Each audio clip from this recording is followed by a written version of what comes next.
I'm going to be losing 5 kilos and DB is going to be losing 8 kilos in preparation for our next running and tri events. So today, we're talking training.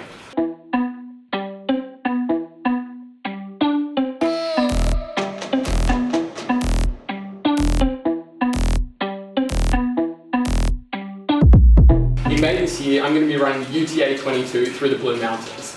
This is an event which has half marathons, 50k and 100k events, all with the added challenge of increased elevation throughout the run. My particular run is 22.7 kilometers with a whopping 910 meters of elevation gain throughout the course of the run. And that averages out to be about 40 meters of elevation gain per kilometer run. And in the same month this year, I'm going to be doing a sprint triathlon. So what that consists of is a 750 meter swim, 20 kilometer cycle, and a 5k run. The thing that will be really interesting is I did one of those at the beginning of the year, so we're going to really be able to see the difference between how much weight makes a difference in the times that I do both before and then after trying to lose weight. Now the first and main reason why I'm trying to drop weight for this run is to reduce the load and weight going through my joints as I run. It all comes down to force absorption. Now we know that the force going through our joints increases dramatically when we run compared to when we're just standing and walking. Now the actual number varies a lot in the literature, but for the purpose of this discussion, we're going to use the lower limit and we're going to say that running increases the load through our joints by 2 times the amount. Now for every kilo of weight that you have, we know that that's the equivalent of having 4 kilos of load going through your knee joints. We see this a lot with patients who have osteoarthritis, as what we see is for every kilo of weight lost, we see a significant reduction in their pain and increased function with their knees. Now these numbers are only really relevant for standing and walking, so it doesn't take into account the increased load and force that goes through your knees when you start running, like JB mentioned earlier. Now if we put these two figures together now, if you think about the 4 kilos of load for every single 1 kilo of weight loss in standing and walking, and then you multiply that by 2 because we're transitioning into that running, then you're looking at a figure where for every single kilogram you lose, when you're thinking about running, that's 8 kilograms of less load going through your knees with every single step that you take as you run. So that's pretty significant. Yeah. And if I'm going to be losing 5 kilos and we multiply that 8, that means for every single step I take, there's up to 40 kilograms less load going through my knees as I run. And that's going to make my life a whole lot easier. And if you think that's big, I'm going to be losing 64 kilos of weight going through my knees at the back end of my tri. Bang. So that's a pretty impressive amount. Now let's make one thing clear though. When we talk about joints and load, we're not actually worried about the load in the way that we're not worried that it's going to impact our joints long term. There's no correlation or evidence to show that there's actually any damage happening in your knees when you're running or running over a long period of time. We know that running is actually really good for your knees. They've looked at this in studies where they compare marathon runners and non-marathon runners and the health of their knees. And it actually shows no difference between the two groups. Or if it did, it showed it in favour of the marathon running group. So the thing to remember, guys, is that there's no evidence to suggest that running leads to early onset of arthritis. But the main reason for our weight loss is to improve our comfort when running longer distances. But as we discussed already, by reducing our weight, it's going to reduce the amount of force going through our joints on these runs. This is ultimately going to make us feel far more comfortable, reduce our perceived level of exertion and fatigue, and ultimately reduce soreness. But this isn't the only benefit, which leads us to our second point, where we talk about the force production required. So if we go back into basic physics, F equals ma, or force equals mass times acceleration. So say you weigh 100 kilos and you run at 5 meters per second straight into a brick wall, then your force that you're going to hit that brick wall is going to be 100 multiplied by 5, which is 500 newtons, which is what they measure force in. This formula is transferable into training and is why we're considering it with our weight loss. If you think about force in general, it needs to be generated from somewhere. It doesn't just magically appear. This force is generated by your muscles. So to think about it, the higher amount of force, the higher amount of energy that is provided to move. So if we think about force needing to come from somewhere, and that somewhere being our muscles, then I can show you the importance, or almost the advantage, of losing a bit of weight for an event with these two formulas. Now if you think about it, I'm 80 kilos, and if I run at a 5 minute per kilometre pace, that equates to 3.6 meters per second. So if we think about that F equals ma, the force that I'm carrying as I run at that speed is going to be 80 times 3.6, which is going to be your 288 newtons, which is, as I said, what they measure the force in.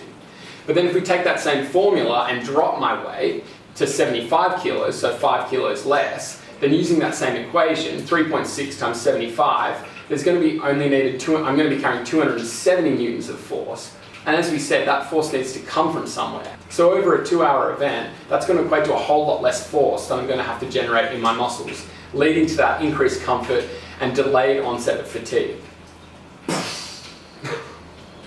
Now in this training block, I'm still going to be doing my strength training and my running training, and this should further aid in improving my efficiency and fitness in running. But I feel like losing a bit of weight is just going to give me that little bit of an edge and advantage, which is going to increase my performance even further. And he's going to look damn good while he's doing it. Now, if you think about this in terms of your professional runners at your marathon or say 5-10K sprint distance, if you think about Cheptegei or Kipchoge who are running these ridiculous times, they're in that 50 to 55 kilos weight range. Now, this isn't the reason why they're so good at running, because they've got a ridiculous work ethic and training program that they follow to condition themselves up to being athletes. But it definitely contributes to it, and I feel like there's got to be a reason why there isn't 75 to 80 kilo professional runners running at that same pace. Now, obviously, we're addressing this from a theoretical perspective, so if there's any physicists out there, please don't put us to shame. Now, there's obviously some other elements that would impact this, like our aerobic and anaerobic threshold or our strength and so on. But we know that this is something that can potentially make a big improvement in amateur runners like ourselves. And despite this being theory, we're going to show you that in 8 weeks' time, this is going to be practically possible, as you're going to see some serious results. Oh yeah. So guys, how are we going to achieve weight loss? Well, we're going to keep it pretty simple, as opposed to JB's physics lesson from before. We know that weight loss can be calculated. Basically, to achieve weight loss, you need to be going into calorie deficit, which basically means you need to be burning calories quicker than what you're consuming them. So guys, if you were to lie down all day and not move, you would still be burning calories based on the natural metabolic processes that are happening in your body to keep you alive. This is what we call your resting metabolic rate. Now for me, I'm 179 centimeters tall and I weigh 80 kilos. So I just chucked that into an online calculator and that spit out that I burn 1,800 calories a day as my resting metabolic rate. Now from here though, on top of that, I'm going to burn more calories as I move around, work or walk at my job, and then on top of that, any other exercise that I do will be added to that value.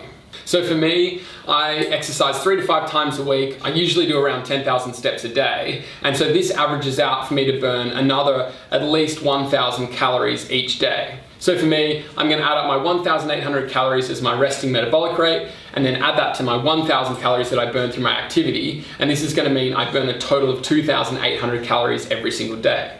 So from here, you can figure out how many calories you need to eat for either a cutting or bulking diet. Now, people arbitrarily add... Is it arbitrary? I think it's arbitrary. Arbitrary.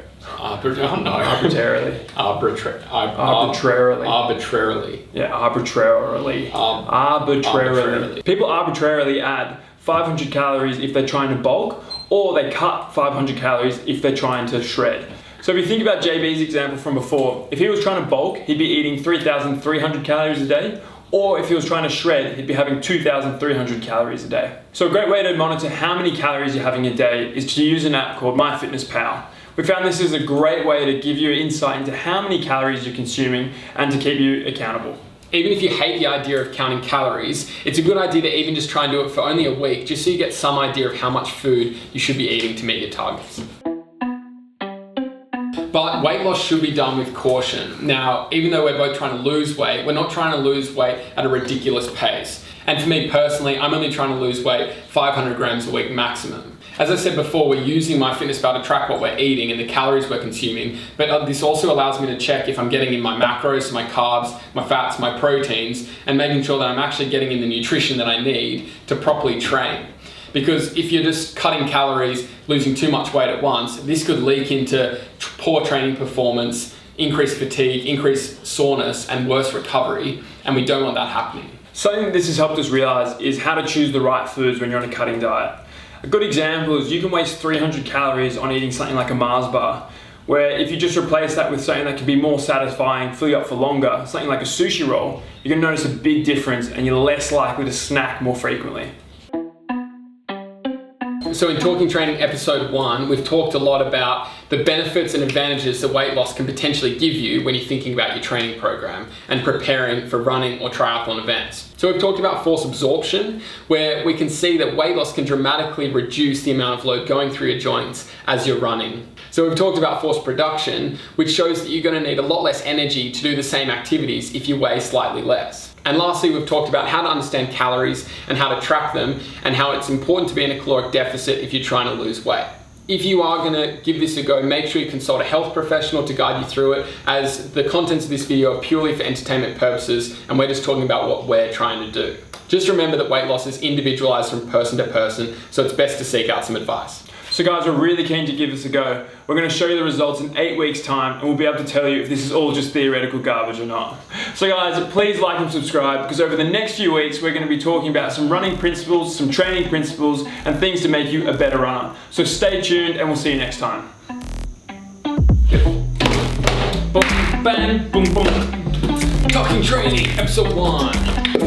Complete.